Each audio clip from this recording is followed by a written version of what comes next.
Bueno, estamos, como les decía, con Pierpaolo Barbieri. Con él vamos a hablar de distintos temas que tienen que ver con el pasado y tienen que ver con la actualidad y tienen que ver con el futuro. Pero lo primero que me gustaría, Pierpaolo, es, nosotros venimos de hablar en toda la introducción de macroeconomía, de los números por los que se rige la economía general de un país. Y uno no tiene mucha noción muchas veces, sobre todo los que gobiernan a veces, no tienen noción de cuánto esos números pueden afectar la biografía concreta de una persona. Entonces me gustaría que vos nos cuentes, vamos a volver al Pierpaolo de 14 años, te reís, año 2001. ¿Qué pasó con los Barbieri, tu papá italiano, en el año 2001? ¿Qué significó ese año para vos? Bueno, antes que nada, un placer estar acá. Creo que para toda persona de mi edad, en esa época, el 2001 fue un quiebre. Pero en particular para mi familia, fueron años muy difíciles y de no solamente ver lo que nos pasaba en lo micro que es la casa, sino también en lo que pasaba alrededor. Tomando el colectivo, yendo al colegio, viendo a la gente que se iba del colegio. Y ahí creo que nació un deseo de estudiar historia y entender por qué, y estudiar economía también. Pero creo que uno pasa esos grandes momentos y siempre se dice, hay décadas en las que no pasa nada y hay semanas en las que pasan años, y creo que vivir ese 2001 acá fue un quiebre. Y todo el mundo habla en la historia de los quiebres, y creo que en lo personal lo fue, pero también en lo social, en lo económico, en lo político y obviamente en lo institucional. Contame cómo es que alguien que estudió historia se mete en la finanza, funda una empresa. ¿Cómo conviven esas dos cabezas dentro de Barbieri? Con dificultad conviven. Yo estudié historia, como sabes soy historiador, escribí un libro que no leyó nadie, pero... Ahora vamos a hablar del libro, No, pero lo importante es que creo que estudiar historia te da un marco teórico para entender el problema de la contingencia y poder, creo, juzgar a los actores o a las actrices de la historia desde la información que tenían en ese momento para tomar ciertas decisiones. Y creo que al liderar una empresa, especialmente cuando uno trata de crear algo que no existe, es extremadamente difícil, es muy fácil copiar algo que ya existe, difícil hacer algo nuevo. Ya decía Borges que hay gente que se pasaba toda la vida tratando de inventar una metáfora. Entonces, inventar una empresa o tratar de hacer algo distinto requiere tratar de juzgar a los que lo hacen con uno y tratar de marcar una estrategia sobre lo desconocido. Y es como esa gran pintura histórica, que en realidad yo siempre la pensé como una gran metáfora de la historia, sobre el que mira hacia el abismo y ve la neblina, la bruma. Y tratar de hacer una empresa es un poco tratar de entender históricamente cuáles son las decisiones que toma uno para poder avanzar un proyecto, especialmente cuando significa trazar un camino que no estaba hecho y tratar de hacer algo nuevo. A ver, en ese contexto, explícanos qué es Ualá. Ualá es un ecosistema financiero basado en la tecnología, pero te lo hago más fácil. Nosotros vivimos en un continente donde tenemos una profunda inequidad. Tenemos muchas, pero una central es que medio continente, media América Latina está completamente fuera del sistema. ¿Qué quiere decir fuera del sistema? Que nunca pagaron por algo con algo que no sea efectivo. Entonces están condenados al efectivo. ¿Qué quiere decir eso? Que alguien que vive en efectivo no puede tener una historia crediticia. Si alguien no puede tener una historia crediticia, su única opción para un crédito es el prestamista del barrio, que cuanto más pobre es el barrio, más tasa le cobra, y no puede crear una historia. Lo fantástico que se hizo en los años 30 y 40 en los Estados Unidos a partir del New Deal es la creación de historia crediticia para que todo el mundo pueda acceder, por ejemplo, a una hipoteca. Y obviamente hubo muchos problemas raciales de cómo se dieron esas hipotecas. Pero la idea es que cada uno tiene una historia que puede llevar y puede tener un emprendimiento, comprarse una casa y no te la tiene que dar el Estado. Entonces, cuando uno no tiene acceso a un método de pago que no sea el efectivo, no puede hacer eso. No puede acceder a un seguro, no puede acceder a ahorrar. El otro día hablaba con parte de nuestro equipo en México que me decía, menos del 5% de México ha podido ahorrar o invertir. Entonces después le decimos a la gente que no ahorre en dólares físicos en la Argentina, aunque históricamente ha sido una buena decisión para los argentinos acostumbrados a las crisis, pero si no le damos una cuenta comitente para ahorrar, ¿cómo le esperamos que ahorre? Entonces, la falta de acceso y la falta de inclusión Ahora, financiera... yo te preguntaría, ¿y los bancos no hicieron eso? No. ¿Por qué? Los bancos no hicieron eso porque es un gran negocio darle servicios financieros a los que más tienen. Y hay ciertas sociedades en las que se obligó a que los bancos, si le querían dar servicios financieros al 1%, tenían que dárselos a todos. Y en América Latina eso no ocurrió. Y podemos debatir las distintas razones por las cuales eso no ocurrió. Pero en Europa están muchísimo más adelantados. Entonces, básicamente, los estados en Europa dijeron, bueno, ¿ustedes quieren el negocio de ser banco? Bueno, a todos. Entonces, muchas veces son las mismas instituciones financieras que operan en distintos países que en México le dan cuentas al 30% de México, o en Argentina al 50%, pero en España al 90%. Entonces, la falta de acceso quiere decir que hay mucha gente completamente afuera del sistema. Entonces, ¿cómo le pedimos a esa persona que crea en la democracia o en el capitalismo? Y francamente, como historiador, yo estudié bastante España y su proceso de modernización, siempre me preguntaba cómo esperamos tener una sociedad un poco más inclusiva, un poco más abierta, un poco más competitiva, y medio país está afuera. Y cuando me pregunté como analista y no como actor, muchos me dijeron en Argentina, pero ¿para qué te vas a meter en eso si todo el mundo está contento pagando mantenimiento y renovación de tarjeta? Y yo le digo, no me importa que los ricos paguen eso. El problema es que, porque tienen las millas y lo que sea, el problema es que media Argentina no lo tiene. Entonces, ¿cómo esperás que algún día esa media Argentina tenga la posibilidad de tener un crédito, tener una inversión, tener un seguro? El Banco Mundial nos dice que sin seguros... ¿Por qué cambiando un sistema por otro, un instrumento por otro, se va a generar la posibilidad de tener crédito y ahorrar? ¿Eso no depende de condiciones macroeconómicas más que del instrumento? Sí, pero tenemos que darle un instrumento. Digamos, si me das el instrumento, pero sigo teniendo una inflación como la que mostrábamos, ¿cómo ahorro? Sí, pero al menos nuestro Fondo Común de Inversión que se ofrece a través de Ualá tiene 30% de las cuentas comitentes del país. Y lo lanzamos hace 18 meses. Lo que te permite la tecnología, y eso es algo que estamos en el medio de una revolución industrial de eso, es ofrecer servicios que son, irónicamente, por ser digitales, mucho más humanos. Están mucho más cerca de la gente. Porque a mí una vez una chica me escribió que antes para ir a un banco tenía que tomarse el día en el trabajo en Neuquén, porque el banco quedaba a 90 kilómetros. Entonces tenía que tomar el día para llegar al banco. Con la tecnología vos podés llegar, porque en cualquier lugar donde haya internet móvil, podés tener acceso a tus servicios financieros. Entonces no dependés de un lugar físico. Irónicamente eso hace que sea más cercano, y eso estamos viendo en América Latina, una revolución de servicios, porque nos ayuda a hacer lo que se dice en la jerga económica, el catch-up. Acercarnos a los que otros tuvieron por mucho tiempo y en América Latina nosotros no tuvimos, gracias a la tecnología que hace que los servicios sean mucho más baratos, mucho más fáciles de dar a mucha más gente al mismo tiempo. Nosotros creamos días que hacemos 10.000 cuentas en un día. Entonces, eso es muy difícil de pensar si uno depende solamente de cajeros físicos, pero hacerlo digital te abre las posibilidades a crecer mucho más, como esta serie que está todo el mundo hablando, la del calamar, la pueden ver 150 millones de personas en una semana.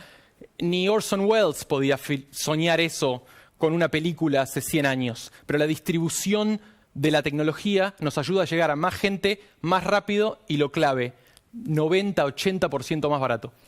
En lo que vos estás contando, da la impresión de como que ustedes estuvieran sustraídos de la situación económica general. En un momento en que todo el mundo dice, me voy a Uruguay, acá no se puede invertir más, esto se terminó, bajamos la persiana, apatía, vos decís, yo estoy haciendo negocios.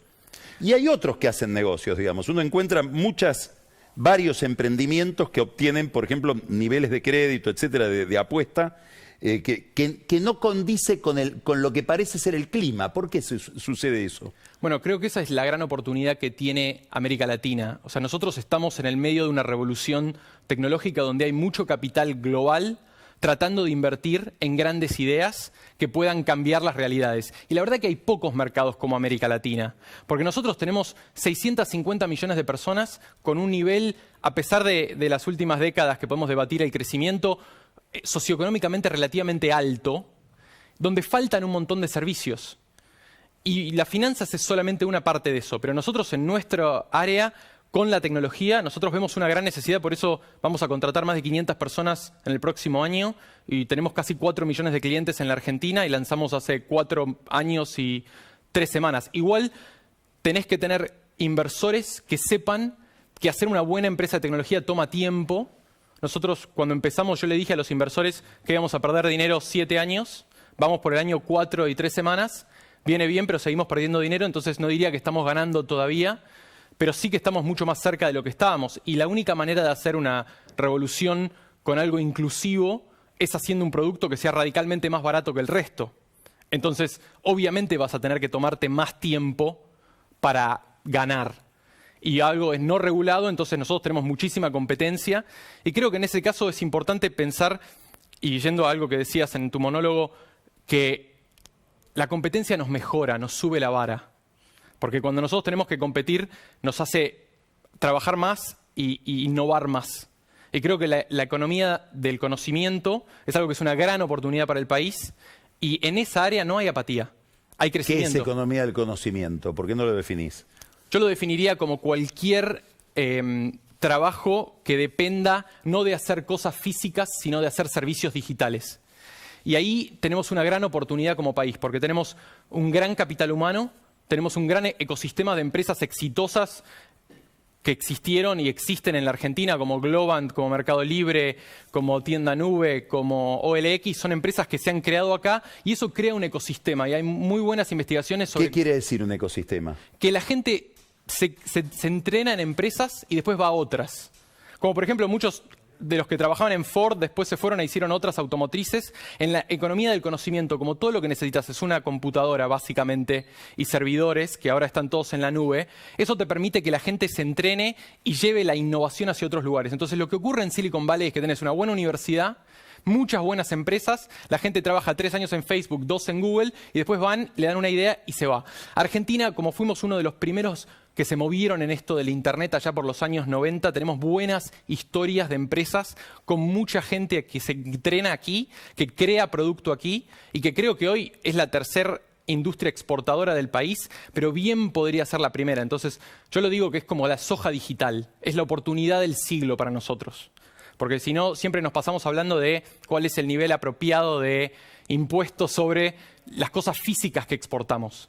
Pero esto nos da la posibilidad de crear algo que es de inteligencia, que además mejora con el tiempo, con los sistemas que existen para hacer eso, y de capital de IP, o sea, capital que va más allá de lo físico, y eso nos da la posibilidad de también exportarlo. Es por eso que hoy nosotros tenemos, de aquí exportamos producto a México, y estamos viendo un crecimiento en México que francamente no esperábamos.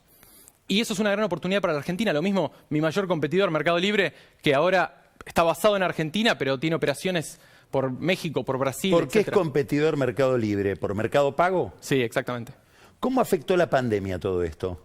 Yo creo que la pandemia no cambió nada de lo que ocurría, solo que lo aceleró. Entonces la pandemia, como históricamente otras expertas podrán comentar, fue un acelerante de lo que ya existía. La digitalización del dinero va a ocurrir. Entonces la pregunta es quién lo logra y cuándo. Hoy el 70% de las transacciones en China son sin efectivo. El 50% en Estados Unidos, el 60% en Europa. En Argentina y en Latinoamérica estamos en el 20%. Yo lo único que sé, y sé poco en esta vida, es que vamos en una dirección. No es que de repente va a ser 90 el efectivo. Vamos hacia la disminución del efectivo. Entonces, ¿Y eso qué significa eso para significa, una sociedad que no haya efectivo? Eso, primero, que le ahorra dinero al Estado.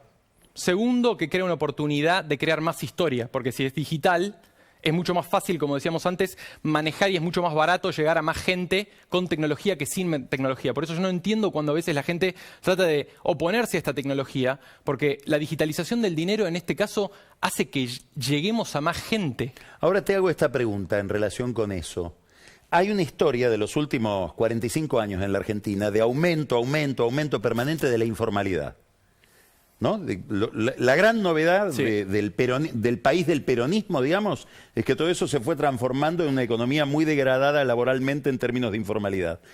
¿Cómo haces para digitalizar, es decir, registrar movimientos de dinero que quedan registrados, me mira la AFIP, si esa economía es informal? Es un problema y es una de las razones por las que América Latina está en 20 y no en 50. No solamente porque faltó bancarización, sino también por, obviamente, los altos impuestos y el foco en la informalidad. Pero es algo que tenemos que revertir. Y creo una de las maneras de revertirlo es que más gente tenga una historia. Las reglas hay obviamente un montón de reglas internacionales sobre cómo hacer finanzas y está lo de evitar lavado de dinero y todas esas cosas. Pero me pareció siempre interesante que las reglas tuvieran un foco en cómo promover la inclusión. Y países como India y China tenían sectores informales incluso más grandes que la Argentina, especialmente en India. Y lograron eliminar el dinero físico, bajar el costo para el Estado, bajar la informalidad. Y de esa manera, irónicamente, ayudaron a la creación de empleo genuino. Porque en la informalidad uno no tiene las protecciones o la habilidad de poder ahorrar para el día después. Entonces creo que todos estamos de acuerdo que la informalidad es algo muy malo. Y creo que la digitalización en ese caso nos ayuda a pensar un mañana mejor. En México, por ejemplo, y eso va más allá de la ideología, porque siempre me pareció muy interesante que esto es algo que une a López Obrador en México con Duque en Colombia. Todo el mundo piensa, o uno porque abre las puertas a mayor capitalismo y otro porque dice, terminemos con estas sociedades bifurcadas, pero todos vemos la oportunidad de la inclusión, especialmente para un continente como América Latina. Ahora te quiero llevar a la historia, para hacerte dos preguntas. La primera, vos estudiaste la Guerra Civil Española. En un momento donde muchísimas sociedades, no solo la Argentina, están fracturadas, basta mirar televisión en Estados Unidos, la Argentina también, la famosa grieta, la polarización, etc. Bueno, la Guerra Civil Española fue como una especie de exageración de todo eso, inimaginable el nivel de... cúmulo. Bueno. ¿Qué efectos tiene para una sociedad ese nivel de fractura? ¿Qué significan las fracturas políticas, los conflictos ideológicos tan marcados para la vida histórica de un grupo humano? Es una gran pregunta, no sé cuánto tiempo tenemos, pero yo lo que siempre vi en España fue el cúmulo de una fractura que venía de décadas de declive. El gran problema español, y ahí veo muchos espejos con la Argentina, es que fueron muy ricos muy rápido, sin entender muy bien por qué, porque la riqueza venía del imperio, y un día esto se acabó. Y la destrucción de ese imperio también llevó a muchas luchas internas que se fueron creando una fractura cada vez más profunda. Y hay un gran cuadro de Goya que muestra a dos a punto de matarse, es duelo con garrotazos, es el fin de Goya. Sí. Y para mí siempre fue la metáfora perfecta de dos Españas. ¿Quién era España? ¿La conservadora o la republicana, la que miraba a Francia o la que miraba a la Roma católica? Y al fin y al cabo ninguna de las dos eran España y las dos se mataron. Y creo que la guerra civil fue el fin de esa decadencia seguida por 30 años de oscuridad. O sea que para vos hay una relación oculta o no tan oculta entre fractura y decadencia. Sí, yo creo que la fractura es producto de la decadencia y creo que históricamente... Pero además la alimenta. Por supuesto, y la hace cada vez peor. Y algo más te diría, cuando nosotros vemos procesos históricos de falta de crecimiento, nosotros somos seres humanos que pensamos normalmente y esperamos que la vida de nuestros hijos sea mejor que la nuestra, como mi padre siempre pensó que la mía iba a ser mejor. Cuando eso se rompe... Contá la historia de tu papá. ¿Tu papá? Mi papá vino a la Argentina en sus años 20, o sea, en los 60, trabajó en la Argentina, le fue muy bien, le fue muy mal, conoció a mi madre... ¿De dónde vino? Del sur de Italia, de Calabria. ¿Y entonces? Entonces yo lo que digo es... No, de tu papá te estoy preguntando. Y bueno, se quedó acá en la Argentina. A pesar de que la Argentina... Y ve muchas cosas de Italia en la Argentina. Porque Italia también tuvo esas divisiones. Sin una guerra civil tan marcada, pero del 45 al 47, la verdad que era casi guerra civil ahí. Entonces, volviendo a España, yo lo que veo es que cuando una sociedad no crece y las posibilidades se ven cada vez peores para el futuro, y eso es algo que siempre dice Felipe González, cuando el futuro se hace más oscuro, los conflictos distribucionales siempre van a ser más duros, porque estamos peleando cada vez más, nos estamos matando a garrotazos por algo que se va achicando. Sí, la torta se achica y no se agranda.